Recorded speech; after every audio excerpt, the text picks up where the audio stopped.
Ridha manusia tidak akan pernah menyelamatkan diri kita baik di dunia maupun di akhirat jika Allah Subhanahu wa taala tidak ridha terhadap kita. Sebaliknya, walaupun semua orang tidak ridha terhadap kita, akan tetapi Allah ridha. Allah akan menjaga kita. Allah akan melindungi kita. Allah akan memanggil kita dengan panggilan yang sangat indah.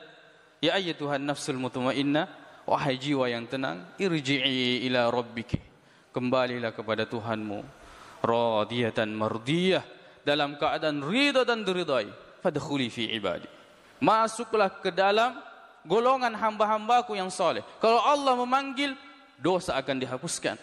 Innal ladzina amanu wa amilus salihat lanukaffiranna anhum sayyi'atihim, orang beriman dan beramal saleh akan dihapuskan dosa-dosanya.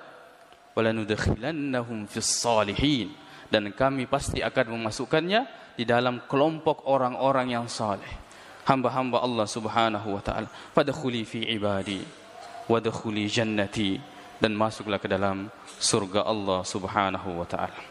Semoga kita termasuk orang-orang yang dipanggil oleh Allah dalam keadaan ridha dan diridhai.